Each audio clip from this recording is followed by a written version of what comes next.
அண்ணா சுவாமி அழைக்கின்றாரே, நம்ம அண்ணா சுவாமி அழைக்கின்றாரே.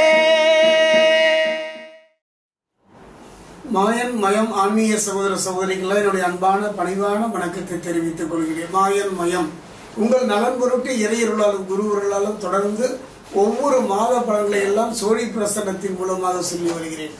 அந்த வகையில பார்க்கும் பொழுது வைகாசி மாதம் ஒவ்வொரு மாதமும் ஒவ்வொரு விதமான நிகழ்வுகளை நமக்கு தருகின்றது.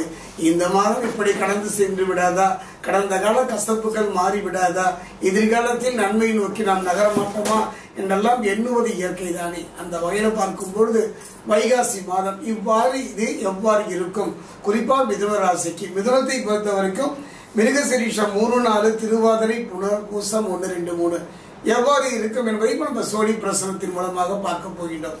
அந்த வகையில் இந்த சோழி பிரசனம் பார்க்கின்ற கேட்கின்ற மிதுன ராசியில் இருக்கின்ற அனைவருக்குமே என் தாய் பிரத்யங்கரா விஷ்ணுமாயினுடைய பரிபூரணமான ஆசி கிடைக்கணும். மாயன் மயம் நீங்க தொடர்ந்து இதை சப்ஸ்கிரைப் பண்ணி ஆதரவு தெரிவிக்கிற நம்பிக்கை எனக்கு உண்டு. அந்த வகையில் பார்க்கும்போது 2025 இந்த வைகாசி மாதத்தை பொறுத்த பற்றி 3 கிரகங்களுடைய பெயர்ச்சி நாம் சந்திக்க வேண்டியுள்ளது. சனி பகவானை பொறுத்த வரைக்கும் பயிற்சியாகி கடந்து சென்று இப்போது நடந்து கொண்டே இருக்கின்றார். அந்த வகையில பார்க்கும் பொழுது இப்போ 14ஆம் தேதி இந்த மாதம் பிறக்கின்ற பொழுதே குரு பயிற்சியையும் நாம் சந்திக்கின்றோம். ரிஷபத்தில் இருந்த குரு பகவான் மிதுனத்தை நோக்கி நகர்கின்றார். அதே நேரம் குரு பகவானுடைய இருக்கும் இடத்தை விட பார்க்கின்ற பார்வைக்கு நல்லது. அந்த வகையில பார்க்கும் பொழுது இந்த வைகாசி மாதம் மிதுன ராசிக்கு எவ்வாறு இருக்கும், குறிப்பா பாத்தீங்கன்னா ஒரு நிலை மட்டுமே வைத்து சொல்லிவிட முடியாது. மற்ற கிரகங்களுடைய இருப்பை வைத்து கணித்துதான் சோழி பிரசனம் சொல்லுகிறேன். அந்த வகையில பார்க்கும்போது மிதுன ராசியை பொறுத்த வரைக்கும் ஜென்ம ராசிக்கு 10ல கலத்திரக்காரன் என்று சொல்லக்கூடிய சுக்கிரன் மாதம் முற்பகுதியில் 11ல சூரியன் சஞ்சரிப்பதனால பண வரவுகள் சாதகமாக இருக்கும். நல்ல ஒரு முன்னேற்றம் பெறக்கூடிய ஒரு அருமையான சந்தர்ப்பத்தை பெறுவீர்கள். அதே நேரத்தில் குரு பகவான் உங்களை நோக்கி வந்து விட்டார். அதாவது கும்பிட போன தெய்வம் குறுக்க வந்த மாதிரி ஒரு நல்ல ஒரு மாற்றத்தை பெறக்கூடிய ஒரு மாதமாக வைகாசி மாதம் அமையுமா என்பதை இப்ப நம்ம சோழி பிரசனத்துல பார்க்க போறோம்.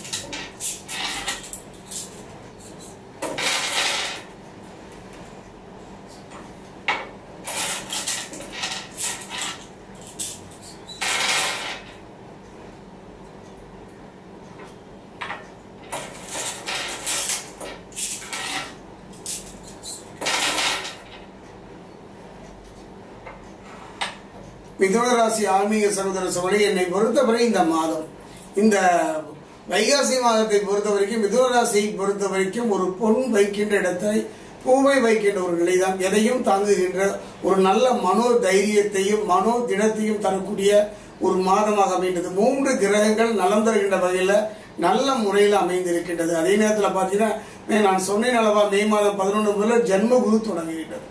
ஜென்மகுரு தொடங்கிவிட்டதே என்றெல்லாம் கவலைப்பட வேண்டாம். ஜென்மகுருவாக இருந்தாலும் கூட மற்ற கிரகங்களுடைய ஆதரவு கரம் நீள்வதனால பயம் என்பதும் அச்சம் என்பதும் துளியும் வேண்டாம். குறிப்பாக சந்த பார்த்தீங்கன்னா குரு பார்வை பலன்கள் சாதகமாகவே அமைகின்றன. அது மட்டும் கிடையாது, குரு ராசிக்கு 5ஆம் இடத்தை பரப்புவதனால நன்மை உண்டு. அந்த 5ஆம் இடம் என்று சொல்லக்கூடிய பூர்வ புண்ணிய ஸ்தானம் அற்புதம். இதை பொறுத்த வரைக்கும் நாம் செய்த தவமும் பலம் வீண் போவதில்லை.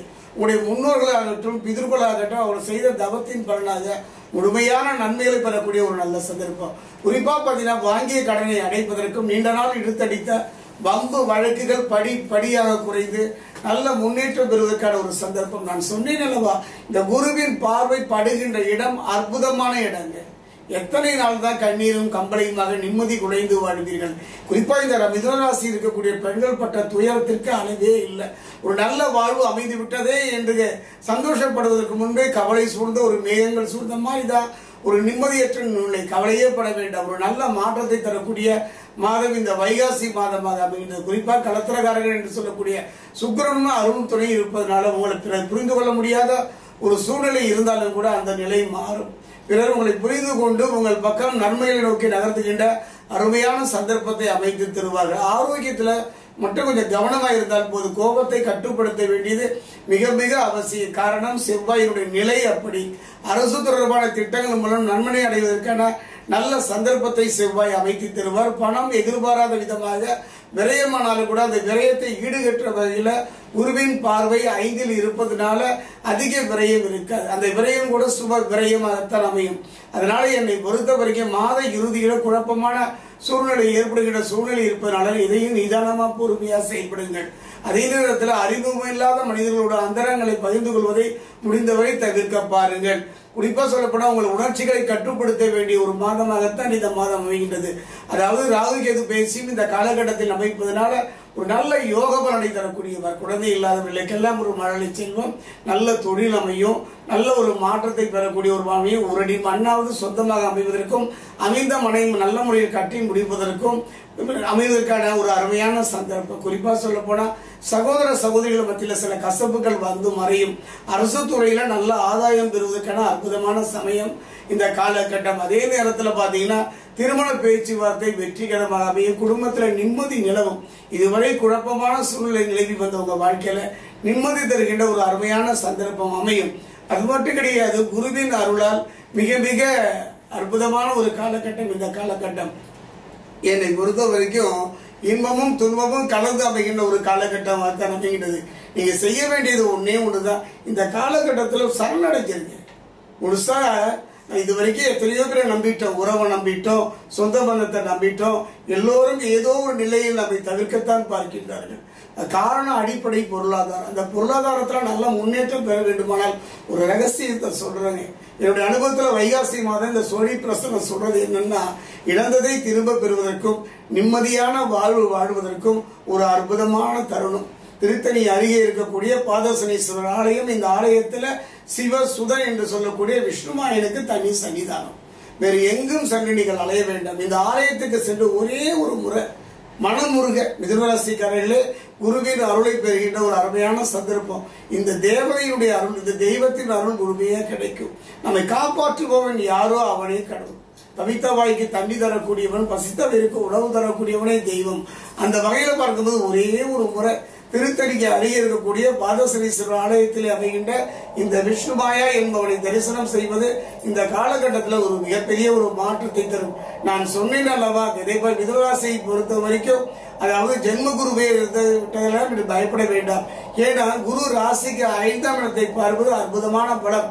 இன்பமும் துன்பமும் கலந்த ஒரு மாதமாக, ஏற்றமும் குறைவும் நிறைந்த ஒரு மாதமாக அமைந்தாலும் கூட நல்ல முன்னேற்றம் பெறக்கூடிய ஒரு நல்ல சந்தர்ப்ப சூழலையே குரு பகவான் மட்டுமல்ல செவ்வாயும் சேர்த்து அமைத்து தருகிறார். கொஞ்சம் கவனமா நிதானமா இருந்து விட்டால் இந்த வைகாசி மாதம் அற்புதமான ஒரு மாதமாகத்தான் அமைகின்றது.